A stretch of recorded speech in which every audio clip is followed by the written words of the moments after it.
BJP वालों के लिए तो यही कहना है, यहाँ पुण्य के लिए, दान के लिए आते हैं लोग, कोई वाटर स्पोर्ट्स के लिए नहीं आते हैं।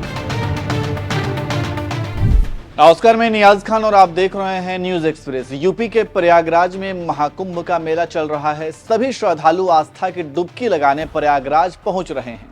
वहीं महाकुंभ में व्यवस्थाओं को लेकर भी राजनीति चल रही। अखिलेश यादव ने आरोप लगाया था कि महाकुंभ में सिर्फ वीआईपी और वीवीआईपी के लिए अच्छी सुविधाओं की व्यवस्था की गई है, बाकी साधारण लोगों को कई परेशानियां उठानी पड़ रही हैं। हालांकि ये बात सिर्फ अखिलेश यादव ने नहीं, बल्कि कई श्रद्धालु और साधु संत भी कह चुके हैं कि उनके लिए कोई व्यवस्था नहीं है। जय श्री महाकाल। ये दिव्य कुंभ, महाकुंभ, इसकी हम चर्चाएं हिंदुस्तान में सुन रहे हैं, पूरा विश्व सुन रहा है इन चर्चाओं को। यहाँ ये परिस्थितियां है, आम साधु इस रोड के ऊपर आज 3 सेंट की बाउंड्री नहीं है, कहाँ जाएगा? कहीं लेटरिन नहीं, कहीं बाथरूम नहीं, कहीं कोई व्यवस्थाएं नहीं। यहाँ का एसडीएम जो यहाँ सेक्टर 14 सेक्टर 15 का जो एसडीएम है, वो अपनी इच्छा अनुसार तो काम करता है। डीएम साहब, मेरा आपसे निवेदन है, आप मान जाइए या फिर आपके अधिकारी मन मनाइए। कल सीधी कमर खुशहाल भारती आपके सेक्टर 15 के अंदर आकर और जो होगा उसके गवाहर आप है। और माननीय योगी जी, माननीय मोदी जी, जिस दिव्य और जिस भव्य कुंभ को आप लोग कर रहे हैं, आम नागा साधु पूरा परेशान है और इसकी सुनवाई कोई सेक्टर अधिकारी नहीं करता है और ना कोई करता है। कोई अधिकारी के पास जाता है तो उसको कोई सुनता नहीं है। से आए हैं तो ये व्यवस्था होना चाहिए, जो कम से कम हमारे लिए ऊपर कुछ तो व्यवस्था होना चाहिए, जैसे शीत न लगे, हवा न लगे। हमारे लिए कोई व्यवस्था नहीं। हम हरियाणा से आए हैं और अपने लिए हम कम्बल लाए हैं, तो इस ठंड में हमारी सुरक्षा सिर्फ कम्बल है। और यहाँ के जितने पुलिस वाले हैं, उनसे अगर हम रास्ता भटक जाते हैं तो हम ये पूछते हैं जो हम कहाँ जाएं, हमें रास्ता पता नहीं है, तो ये नहीं बताते हैं जो हमें पता है, क्योंकि ये कहते हैं मैडम आज मैं आया हूँ, मुझे कुछ नहीं पता है। हम 2 घंटा रास्ता भटक गए। खाना वाना कोई मिल रहा है यहाँ पे? कुछ नहीं, कुछ भी नहीं, कुछ भी नहीं, कोई सुविधा है यहाँ पे? बिल्कुल नहीं।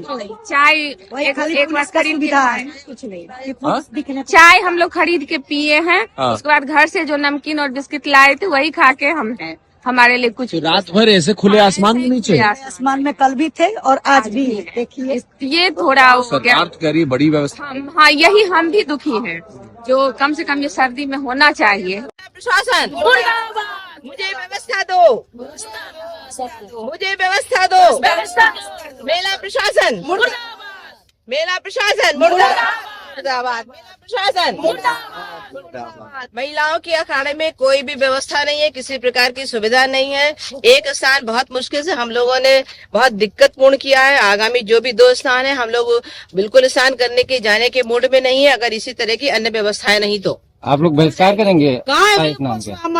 हम लोग तो कुंभ के पर्पज से ही आते हैं, परंतु अगर इस तरह की व्यवस्थाएं ना स्नान के जगह हम लोग। तो सुना आपने महाकुंभ की व्यवस्थाओं को लेकर श्रद्धालु और साधु संतों का क्या कुछ कहना है। खैर, इन सब असुविधाओं को लेकर अखिलेश यादव ने भी योगी सरकार को घेरा था, लेकिन उसे राजनीतिक रंग देकर बीजेपी ने उन्हें ही घेरना शुरू कर दिया।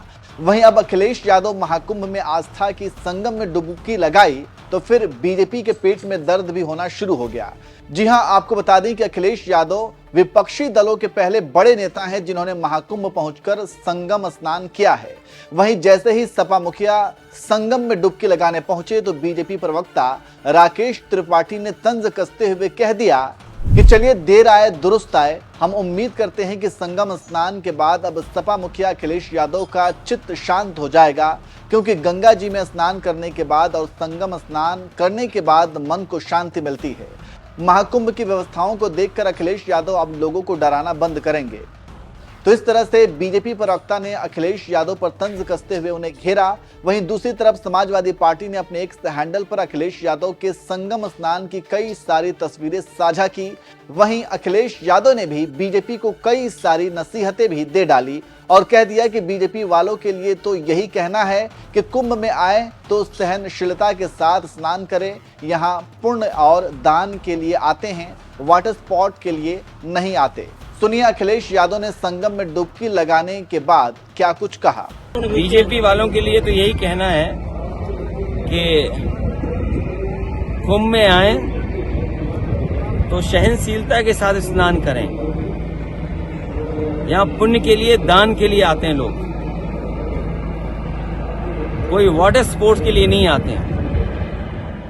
ये बड़ा आयोजन है और मुझे याद है कि जिस समय समाजवादी सरकार थी उस समय भी महाकुंभ करने का मौका मिला था। 12 साल के बाद जो कुंभ हुआ था वो करने का मौका मिला था। उस समय चीफ सेक्रेटरी और संबंधित विभाग जितने भी थे और हम लोगों को जो कम संसाधन में आयोजन करने का मौका मिला था, उस समय के तमाम स्टडीज ये कहती हैं, जो हार्वर्ड जैसी यूनिवर्सिटी ने स्टडी की थी, और पूरा का पूरा कुंभ कहां से परंपरा शुरू हुई है।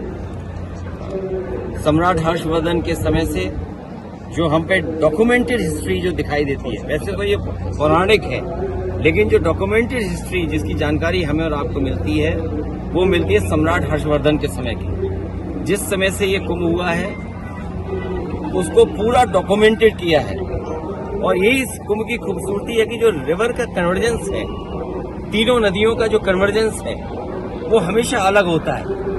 यही इसकी खूबसूरती है। और बिना प्रचार के लोग यहाँ व्यक्तिगत आस्था से यहाँ लोग आके जुड़ते हैं। बीजेपी के नेता इस चीज को